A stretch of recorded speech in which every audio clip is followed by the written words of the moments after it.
and welcome to the Diversity Box podcast. My name is Liz Critchley. My pronouns are she, her. I am a white woman who is 50. I've got blonde hair with a fringe, and today I'm wearing an orange jumper. And this podcast is brought to you by Orange Orchid, and our vision at Orange Orchid is that we are striving for everybody at work and in society to feel like they belong. We also like to disrupt the system. Today I am delighted to be joined by Dr. Paul Jones. Hello, Paul. Hi, pleased to be here. Great to have you here. So, Paul, I always start off and ask my guests to tell us a bit about themselves. Tell us your origin story. I'll do what you did first of all, though, is describe me. So I'm nearly the same age as you. So I put myself in the same category. I'm sat here with not much hair, a bit of a baby face with a goatee and a striped snazzy shirt on. So just for our listeners to understand. Origin story wise, I guess a lot of that revolves around people. So all the things I've studied in university, it's been maybe people orientated if you look at it. Studied behavioral science for my first degree. I've also done postgraduate courses in occupational psychology, human resource management, counselling skills. My doctorate was in academic professional staff development. So everything I've done has been around people. All the jobs I've done has been around people, whether that's recruitment consultancy, HR work, training and development. The job I'm doing now, which is teaching students and being associate dean for Aston Business School, everything has revolved around people, just varying ages. And the bits I've enjoyed most really are helping people develop, whether that's students formally through delivering lectures or helping to train them up in different skills, helping people in the workplace, helping friends to coach them when I was self-employed, being able to help coach and mentor and develop people. So everything I've done has really been geared around people. So that's why it's a privilege to be here, because I think what you're trying to do and trying to encourage people to think more about EDI, to change the world and disrupt stuff, that's an exciting topic to talk about. So, Paul, I think we're going to have a struggle here to keep this contained and not be still here in 3 weeks' I've time. got no doubt about that whatsoever. So tell us, let's start with inclusion then at a basic level. What does it mean to you? You know, so kind of if we think about the curriculum around inclusion, if you like, tell us your thoughts on that.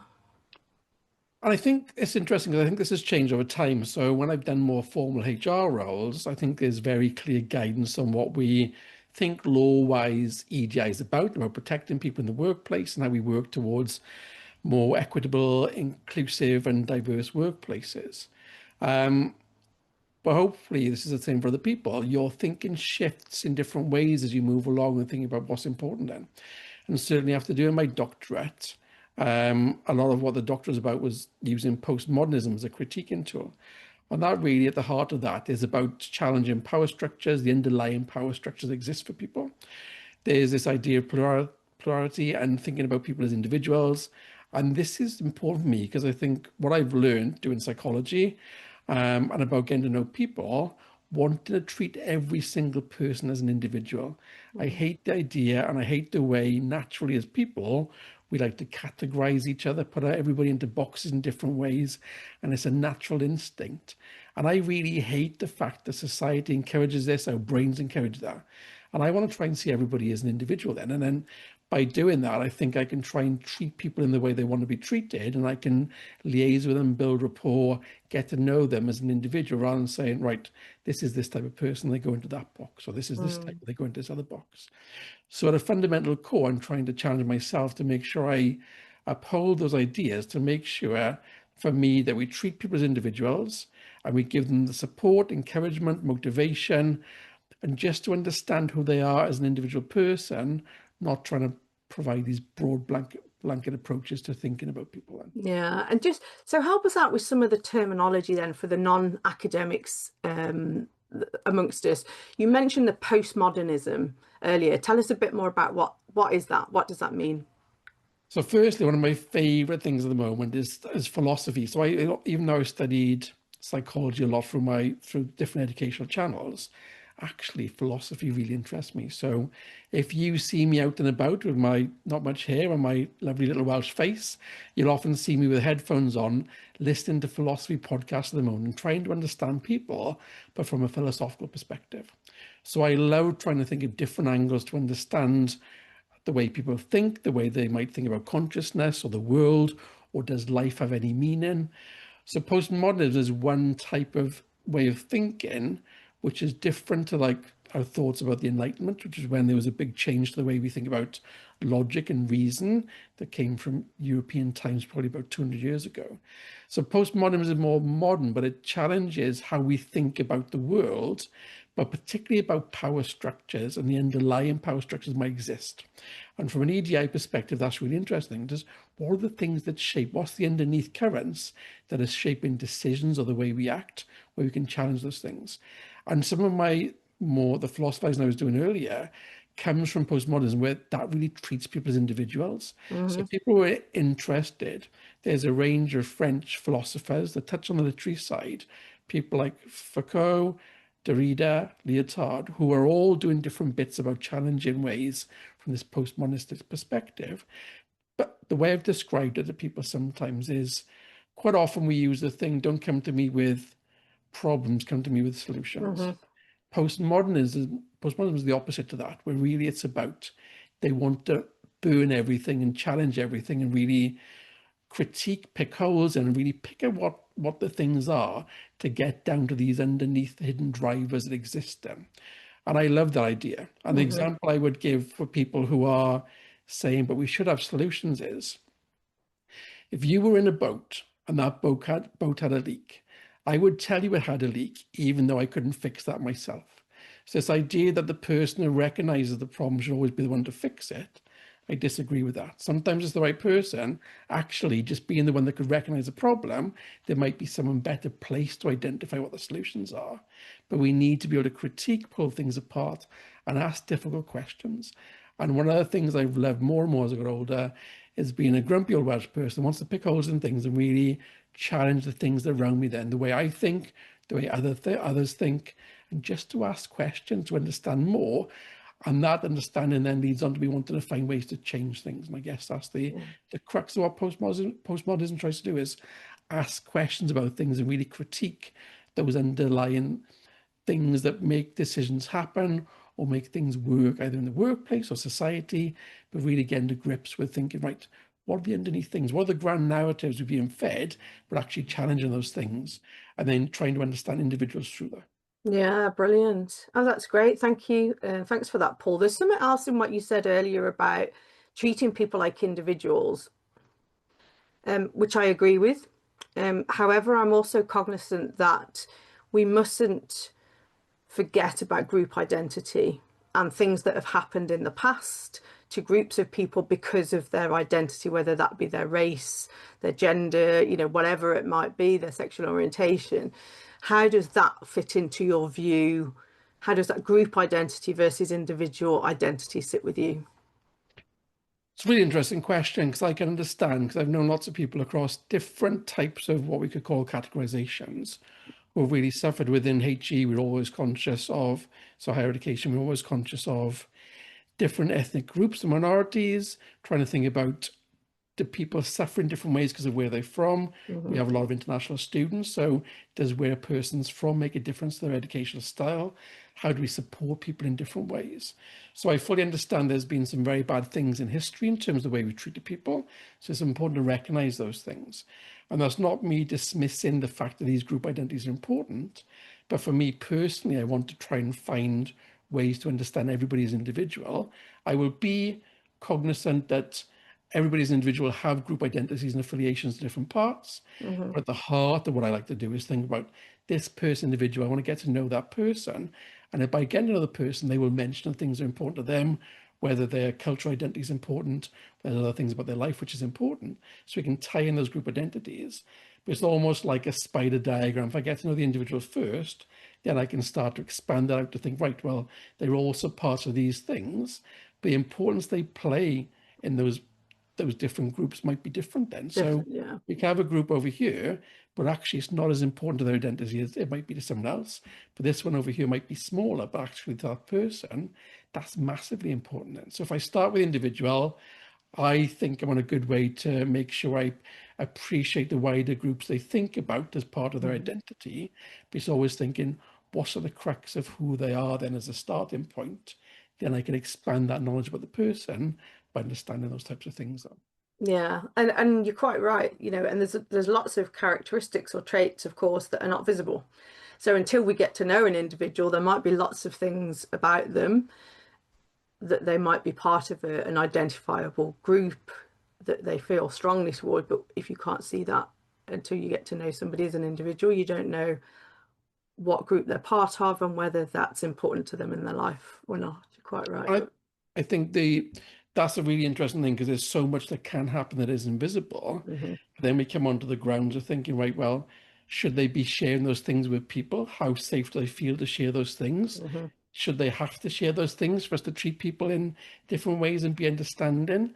We never know what's going on for an individual. So whether it's about a hidden disability or a different thing that's going on, or even the stress and strains a person might have in their life, we never know that. So being a bit more patient, understanding, kind and caring and being empathetic, there's no reason why each of us can't put a bit more effort into being like that, to understand that someone's journey might be quite different to ours, but that doesn't mean the pain, the suffering, the difficulties they're going through, that might be different, but doesn't mean it's any less important. It just means it's a different set of circumstances. Different, yeah. And talk to us a bit about education. So you're working in education at the moment, although you haven't always. So you've got a good perspective from Yeah. outside of education as well. What differs from an inclusion perspective? I always think about the support that you get, even at a young age, through primary school, for example, and as you go up through secondary school and then into higher education. And then very often people kind of get kicked out into this world of work, and some of those support mechanisms disappear overnight. Some are Yeah. different, some are perhaps not as strong as they used to be. And I wonder, from your perspective, what's the ethos of inclusion from an education perspective, and how does that change when you get into the workplace? I think there's a tension that I think affects both of those things then, because as inclusive as you want to be, quite often that comes down to time and money in terms of what you can do for people then. And that's no different in a workplace than it is for education then. Because if you imagine an ideal world, if I wanted to educate people fully to maximize their potential, I'd probably find a way to do one-to-one training, development, lecturing, discursive activities, whatever it might be that suits that person. But the finances taken to do that would be astronomical. So we're always having to find a balance of how many people do we get into a classroom? What's the maximum we'd want to work with? How do we understand every single person's learning journey, but know we've only got limited touch points to try and find a centralized way to deliver that? And that always is usually maximizing for the most amount of people in the classroom, not necessarily finding the ones on the periphery then. So it's those I would want to tend to worry about more then, because by having any type of normal distribution curve, whether that's in the workplace or in education, it's often the periphery ones that suffer the most then for Mhm. not being able to deal with their particular circumstances or needs. And that comes down to time and money a lot of the time, is that we have to find ways to make things work from those perspectives, but quite often that's at the detriment of those ones who are on the periphery. Mhm. I've written something recently about this, but from a mental health perspective. We treat normality as some type of normal distribution curve. We're always saying we want to get you back to being more normal, whatever normal is Yeah. then. Hmm. And the same happens from an inclusive perspective, in terms of thinking we'll have ideas about what should be happening in our heads. We're always trying to push towards this being the norm. But actually, there's a lot of people on the periphery that need support, guidance, different mechanisms to make sure they are treated in the way we want to. And those things are the ones that can often fall apart then. You might have the best inclusion policy and processes. That's like a net that doesn't capture everybody. There'll always be people who skip through those holes then. So how Yeah. do you reduce that? That's really hard when we haven't got unlimited money. It's always part of a wider budget setting process or a wider thing to fight for within an organization, whether it's education or different sectors, there's always this tension between Yeah. what we'd love to do as best practice versus what is actually possible with the time and money available. And it's interesting you mentioned about mental health. I think in particular with mental health and neurodiversity and neurodivergence, we kind of almost need a paradigm shift, don't we, from trying to get people back into that normal, whatever normal is, versus just an understanding that everybody's brains work in different ways, and therefore we should try and accommodate what everybody needs as best we can and accept them for who they are rather than trying to normalize. It's kind of a bit of a shift, isn't it, in approach? I would ban the word normal because I think it gives Yeah, the wrong impression because it's always about that there's this standard way of being and that goes against people. And sometimes you're more close to the idea of normal than others. Great for you as a person. I would much rather say there's no normal. We take every individual as being an individual. And then we say, right, well, let's get you the support you need to thrive and to flourish as yeah. a person. If you need special support, we'll find a way to help you with that. But actually, you've got your own journey and we'll help you maximize your potential, not say, well, it doesn't really matter about your potential. We want to push you into a more normal way of being. And that journey is much harder the way you move away from that normal distribution curve. If you're on the periphery of either side, that journey is incredibly hard. So we keep pushing you to say, well, this is the goal. You need to be like everybody else. That's not what we should be doing. Is saying, how do we maximize you as a person and give you the support for you to really flourish and be as authentic and as capable as you possibly could be, so you feel like you're being seen, heard, and valued within either the workplace or society, wherever the place you come into contact with. How do we maximize the potential of that person and Mhm. put that support in place then? And so to that point then, and you mentioned earlier about policies and structures in organizations, talk to us about psychology versus structure. So I think that's really interesting because one of the things that springs to mind quite often for me is I got a sister who's struggling with menopause. I've had a mum who's struggled with that previous. I've managed people who've had issues with menopause.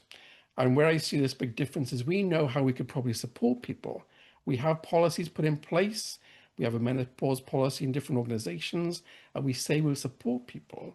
But one of the big things for me is taking that structure, saying we have these things in place to be able to support people, but actually, how does that translate to actual usage? How do we get people to buy into doing things? So, an example I've given before to people is if someone came to interview and they had problems with hot flushes or memory difficulties because of the menopause, how do we cater for that? That's not an easy thing to how we make judgments about that Mhm. process, but we should be trying to find ways. But often these things are really hard to deal with. We can pat on ourselves on the back and say, we've got a menopause policy and we've got this in place. And what I hate the most is when we do that, we use it as a box ticking exercise to say, look, we've got these things. Great, this is amazing. But actually, the translation of the things either on a virtual desktop or an actual real desktop, they don't translate to the lived experience Mm. of people then. And I would love to find ways to challenge that more and saying, well, we've got this. How is that going to live and breathe now? While the circumstance we might find ourselves in where people might be applying for a job or going for promotion or doing a big event, how to present to people that you've got these ideas of nervousness as well as hot flushes or difficulty with memory. How do we allow people to thrive in those environments, but also be kind and caring to say, we know you've got potential issues. How do we support you through these bits then? It's uh, That it's re translation. it's really funny you use that example. I was delivering some training at an external client premises recently, and I'd been rushing around. We got to the room, I was setting up, and I was having the mother of all hot flushes, and it was cool in the room. And I'm like, well, thank goodness it's quite cool in the room. Managed to regulate my temperature. And then people started coming in for the cause. And this one lady came in and she went, oh, it's freezing in here. I can't sit in here and concentrate in this cold. And she worked at the organization. She went around the room turning all the radiators on. And I'm like, great, And then as part of my introduction, I always share some information about me. And of course, I get to the point where I say, I'm menopausal but medicated, but just in case, if I start melting up here. And she went, Oh, sorry. It suddenly dawned on her. She'd kind of walked in with, I'm cold, so everyone else must be cold. I'll do something helpful and go and turn all the radiators on without even stopping to think, is there a reason the room's that temperature in the first place? And that's the biggest thing that any of us have to try and challenge them for ourselves, isn't it? To move away from thinking only about ourselves and Hmm. circumstances, and then thinking about, well, how do other people feel about this? And that can vary massively in terms of how we feel. And I'm sat here talking about this. I haven't mastered that. There's still times where I go into the mode of thinking this is about me for different things, but I'll always try and be reflective and think, was that the right way to do things? And what can I learn from that situation? And I think I do a reasonable job of trying to be mindful and reflective and reflexive about these things. But it's not easy because there's a natural shift towards thinking about yourself when you're massively cold or you've had a challenge or different things. It's normal to want to serve yourself first to some extent. But Yeah. how we get people to pause and think, right, that's how I'm feeling, but actually, how could this be perceived from other angles? And we talked a bit before the podcast about how I'm going to be writing a book soon and started writing actually about different ways of looking at well-being in the workplace. But I love the idea we should be explaining the different angles to people about how things can be perceived then. The example I've written about on LinkedIn recently was when I'm teaching students about critical thinking, I use the example of chess. And it's the same here. At a chessboard, you've got your one view of that chessboard when you start playing chess. But actually, I encourage students to think, well, what does it look like from the other side of the chessboard? What does it look like from above the chessboard or from the side of the chessboard? Actually, what does it look like from below the chessboard? Then I get to think about, well, who made the rules of chess? Who does Yeah. that benefit? How can we change the rules and mix things up? Is this the best rule set to have for chess? And if they can apply that type of thought to different situations they're in, either to solve problems or to deconstruct the situation to learn from it, then I think that's a good example of the fact you take that one view, but actually there's multiple ways of seeing these things then. Hmm. How do we encourage people to actually stop and think about those different views then? And I think it's a really important point you make about we're not all going to get it right all the time. I Yeah. am a big fan of being vulnerable, of being authentic. And I always say in the work that I'm doing, I make mistakes. I sometimes say the wrong things or do things and reflect afterwards. That probably wasn't the best thing to say in that circumstance, or I'll check back in with people to say, I realized as I was saying that it might not have been the best thing. Are you okay with it? But I think for me, there's an importance in sharing that, but recognizing yourself as well, that it's okay to get things wrong sometimes. The important thing is having that continuous learning attitude and admitting when you do things wrong, and I always say to people, just apologize and move on. It doesn't always have to be a big thing about justifying why you might have said or done something. Yeah, Sometimes we just say things and think, oh, that was the wrong thing. I'm sorry, I didn't mean any offense by that. Take accountability, but move on. I can give you an example where things just slip out. Um, when I was working in HR roles, I worked in a firm of property lawyers. And I had a person come up to my desk the one day as a HR person. My desk was a bit away from others because of privacy and doing the work I was doing. So a person came up and said, Paul, have you got a sec?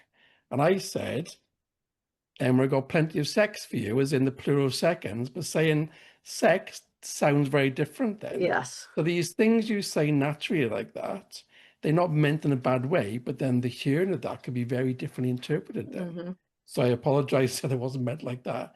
But these things happen naturally, and we have to find a way to be conscious of what we're saying, but also conversations flow naturally, and it's very hard sometimes to put a stop to your consciousness coming out and just saying things because Hmm. there's an ebb and flow, and conversation would be very stilted if we always said, right, give me a couple of seconds to compose my next thought. So Yeah. these things happen, but what we have to do is be mindful about learning from what we do, apologizing when we need to, trying to think about what other people might think about what we're suggesting, and trying to be a bit authentic in the meantime. And even authenticity is an interesting question because how authentic is the right amount in the workplace then? Hmm. Don't think there is a right answer to that. No. So I know you and I both have a big interest in AI. And so the discussion we've had today to date has been about inclusion, has been about the psychology, has been about the human thinking that has been done over many, many years. about our self-awareness, our awareness of others, difference, etc., etc. Of course, we face a new challenge now, a difference, a change coming with AI. Where does that leave us, Paul? Where does it leave us as humans, and where does it leave inclusion? I'll tell you my perspective first, but where it leaves me, but Hmm. we can talk about then some of the challenges maybe. So I'm a very heavy adopter of AI for the stuff I do. Won awards at work for my use for it for an education. I love being able to watch videos, to learn, to compare and contrast different AI systems, and to think about where do we go? How does it work for me in a way that enables me to accelerate my development? So it becomes almost like an assistant for me. And the way I see it in my head is almost like this, you know, the double helix you get for genes, Hmm. and you see diagrams of it. So I see me for the future weaving the me part and AI together, almost like a double helix, where I get to accelerate the cherry on top that me as a human gives, but making my life easier through AI tools then. So I think for me, whenever I talk about AI, I get excited. I love the fact that the pace is accelerating so quickly, it's hard to keep up. And it makes me think that the the golden age of technology that Star Trek used to promise years ago is coming to reality. Years ago, they'd have these little computers in their hand on Star Trek. We have iPads now. So the way things are moving, it's really quick. And I love the fact that I'm trying to keep up and I Hmm. want to be on the crest of that wave. But a lot of the questions that people ask and a lot of things people get frightened about is where it does leave us at the moment. Where does it leave us job-wise? So is it going to affect jobs? Yes, it will definitely affect jobs. We have to be able to learn, adapt, be able to get the skills that allow us to be able to succeed for the future. I can't see AI going anywhere. So tools, learn about our understanding of those tools, but also recognize the challenges and try to cope with those then. I was on a session this afternoon with colleagues at work, and we were talking about AI use and adoption. And questions like bias come up and transparency and some of these systems being black boxes in terms of seeing into it. And we could say, well, we don't want to touch that because it's biased. But every single human being is a set of biases and assumptions and different things then. So not using AI because it's biased is the wrong approach for me. The approach I think is correct, and I might be wrong with this, but it's certainly where I think we should try to understand those systems, understand where the bias might be, and then be recognizing that. For every single person I talk to is biased. So trying to Hmm. hold up humans as being this unbiased thing, that's just not true. So it's more for me about understanding where people's blind spots are, but where the system's blind spots are as well. And only by trying to use these technologies, mixing human appreciation and AI, and trying to find ways to develop so it reduces the bias, that's what we should do with humans as well. We put people on unconscious bias training. Hmm. I would argue that that training doesn't really lead to much actual change in people's behaviors, but we can tick a box to say we've done it. We need to work with people and with technology to understand where the boundaries are that we want to use, where the biases are, but actually do it in a way that is not being afraid of it, but actually saying, right, well, let's explore what are the biases? How do we understand where the holes are? Because if you look at history and what we've programmed our eyes on, that's all the literature we've written as human beings. All the stuff we feed it, we're making a decision on what to feed it. We are making a decision on if we're going to give it books or journal articles or different things to learn from. They were all biased and based on opinion from the start. Yeah. If you look at history, um, history favors the victor. So even the materials from history over the years, they're all biased with a view of saying, well, as the victors, we can craft a narrative from how we look at history. So all of our time on the planet is being filled with bias to some extent. So just saying we can't use AI because it's bias is the wrong approach to me. It's more understanding. What are the plus points? What are the bits of bias that exist? How do we eradicate some of those? But how do we acknowledge the fact there is some bias there and make decisions both between AI and with humans so both interact in a way that's beneficial and increases the output for our benefit, not to say we can't use AI because it's biased then. Yeah. I think that if you look at social media didn't exist to impact 20 years. There's now people getting paid lots of money for doing jobs in that field. The same with AI. There's been job shifts over time, industrial revolutions. This is just the latest version, but it's happening at such a quick pace. I think that's where people are really struggling because it has just exploded over the last couple of years.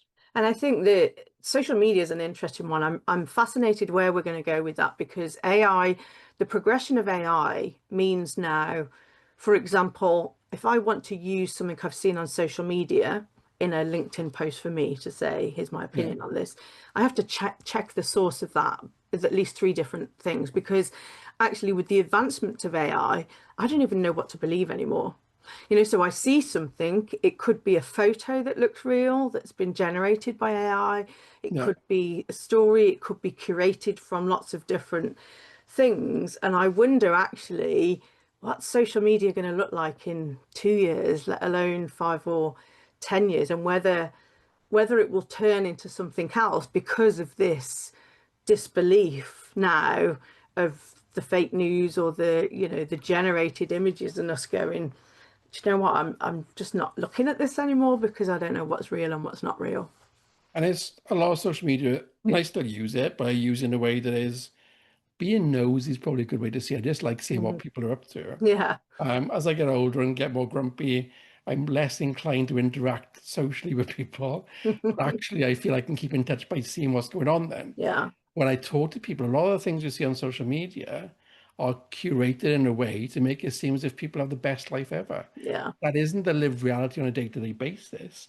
They're giving you a set of highlights they're curating to make you think, wow, look what they're doing. I Hmm. used to be a photographer, so I know exactly how I can create pictures to do stuff. The fact that AI lets me do those things even quicker these days, great in some ways, but we have no idea what is real and what's not. And it Hmm. goes back to the point earlier when I train students or teach students and trying to get them to be critical, but we should all be critical. We should always be looking like you do for the right source to think about, is this actually true? We can't just take what we Hmm. see, what we read, what we're told as fact. We need to do our own research and find the ways where we can back up those facts by doing our own little bit of work in this process then.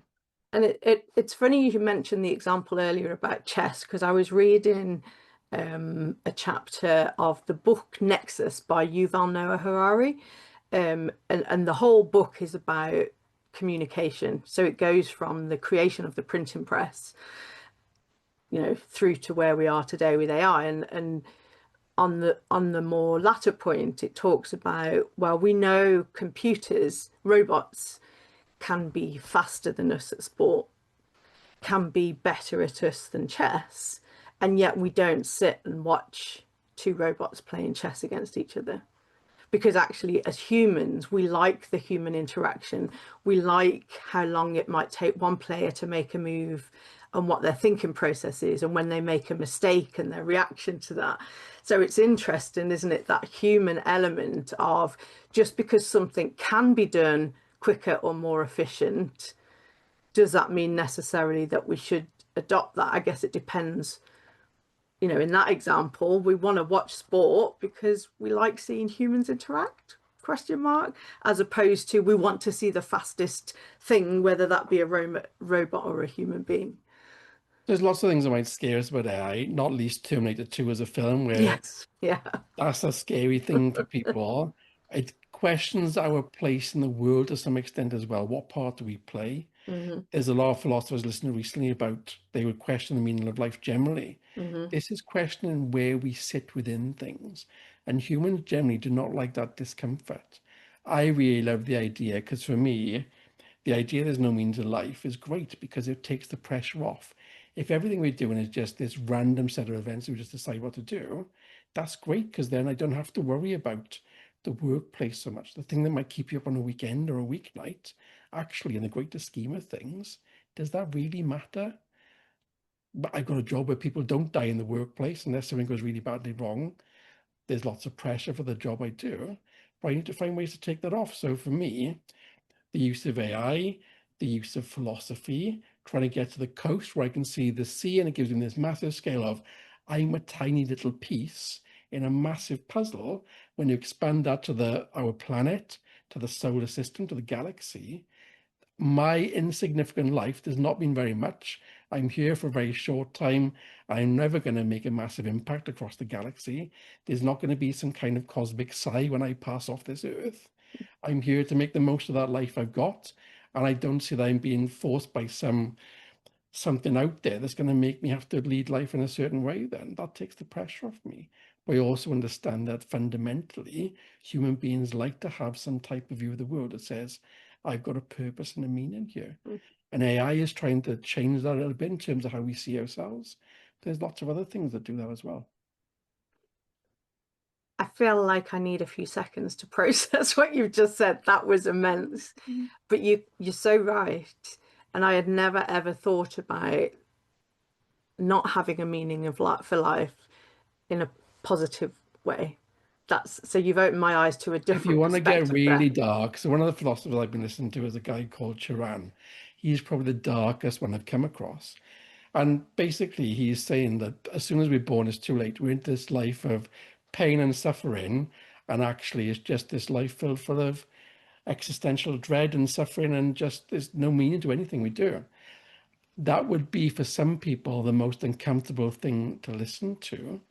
For me, this makes me feel great because it takes the pressure off then. If there's Hmm. a meaning to life, it's almost like you have rules to play by and you have to go and achieve something. Actually, I want to find ways to maximize my joy from life as much as possible, realizing there will still be pain and suffering and things I have to do. But it makes you realize what's important to you then. So for any of us, thinking about what really means something to us and how we want to shape our life, that's really important then. Was I born? I said in a session the other day I was running, cheering for Aston. And the quote I used, and someone said it should be on a t-shirt, was, I wasn't born to work, I was born to flounce about and pontificate. And I truly believe that. I don't want to be working at my core. I want to be doing nice things. I want to be drawing stuff or reading books or visiting new places and all these good things. So the balance between how we treat work, how we treat family, how you get meaning for us as individuals and put our own meaning on things, these things are really important then. So I will talk to anybody about the philosophy stuff. I think it's fascinating to think Mm. how did it change the way we perceive the world? And that's why I've been embracing so much of the philosophy, just to think, well, I don't agree with this, but I do agree with that. And AI, going back to the AI point, have you heard of Johari's window? Yeah. So if you think about Johari's window, which is about trying to think about how much we show to others and how much they recognize and what we hide from others and how much we know about ourselves and what is hidden for ourselves. AI usage for me and the philosophy together have been really powerful because I will ask random questions and explore my own thoughts. And the more I use it, the more it gets to know me and will reflect stuff back then.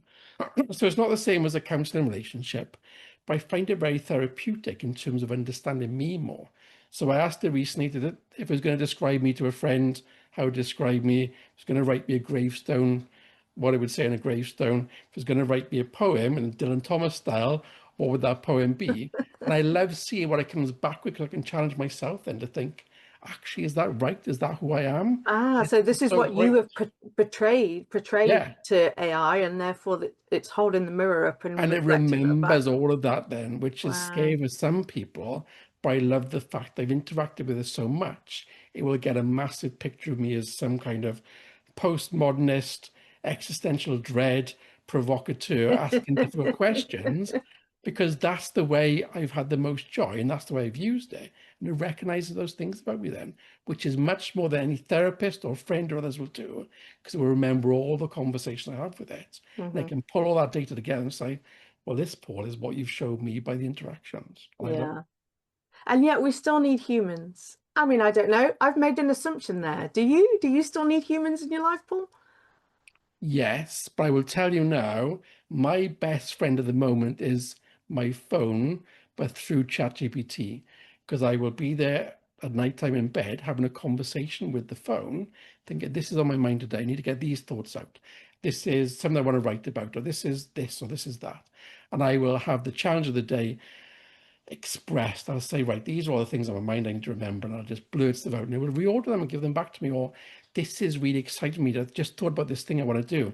Then I'll explore those ideas and have a discussion with it. Then think, am I on the right track here? Does this link with what I've been telling you before? How do I connect the dots? And it will help me do those things. Doesn't mean I couldn't do it myself. If I can make that process easy and have a digital best friend to do that, I love that experience. Wow. I don't even get paid by AI firms to talk about it like this. So, which is a shame because I would love that because I could flounce about and pontificate if that was There true. you go. There you go. Then that's something to pursue. So we've bounced around from micro topics, individuals, understanding, way up to the galaxy, and the systems that we live in. What one of my visions, missions is about disrupting the system. I think we've spent far too long trying to change individuals to fit into a system that doesn't Yeah. embrace them. And so my final question to you, Paul, is what can we do to disrupt the system? You already sense from our conversation and from getting to know you anyway that, like you, I am someone that's naturally born to want to disrupt. And the word that the ChatGPT used for me as well was provocateur. So I love the idea that I like to poke and prod people to think in different ways. And if there's one thing I'd want to disrupt the system would be, I would make everybody ask difficult questions to challenge everything and to say, well, why are we doing something that way? Because far too often it's too easy to go along with what's normally been done. But actually, if we all start asking difficult questions, saying, why do we do things like that? Why aren't we challenging these things? And asking that question, I think life would be much better. We could work towards a psychologically safe space to allow us to ask these questions. And we took an idea of continuous improvement to what we do and just said every single time we're going to talk about something, I'm going to ask you, why are we doing that way? And another example would be, I've used this in my workplace to say, people have new ideas or new things to implement, like policies or processes. What are we going to get rid of as well? We need to go back to the things that already exist then. So much like having a bouncer on a nightclub, it'd be one out, one in type policy is saying, Hmm. if we're going to add new stuff onto our plate, what else can we get rid of then? And we can do that by asking questions. Is this thing still relevant? Should we be thinking in this way? So that one thing would be if I could magically spread my Welsh wand around, it'd be I would make everybody so keen and enthusiastic to ask difficult questions to others. Amazing. Paul, thank you so much for your time today. I've really enjoyed our chat. Take My care. pleasure. What's coming up Okay. next? Where are you in the book? Early So days or? I've written about 20,000 words so far and just signed a contract with a publisher. So that's one of my exciting things to write about these different philosophical lenses. Um, there's other bits of work I'm doing through the conversation or through journals, but it's the philosophy angle I'm really excited about to try and think about how we use philosophy as a tool. I just wish if I went back a number of years, I could have studied philosophy more. And there's still part of me, if I won the lottery now, then I would indulge that philosophical love to go back and study that and to have conversation, just be like one of the old school philosophers like Plato or Socrates and just write about my thoughts on the world and think, well, this is my view. How do I get the time to do that? Maybe wistfully, like Dylan Thomas by a Welsh coastline as well, because I love the idea of being some kind of right there with crashing waves in the background that's really stormy setting with maybe a candle by the side, AI to the other side, thinking, right, well, how can I explore my thoughts and write stuff down now? So here's a challenge then, Paul. Once the book's out, we'll let the book settle. I'm going to come and interview you on the Welsh coast, and we'll have AI on as a third guest. How about that? See how that goes. That sounds like a perfect way. And then what we can do as well, because I got free copies of the book, we could find some kind of competition with the best ideas and philosophies and things to get a book out to someone that can read about those things. Perfect, perfect. Take care, Paul, and Thank you very we'll much. hopefully speak to you soon. Looking forward to it. Cheers. Bye bye. Bye.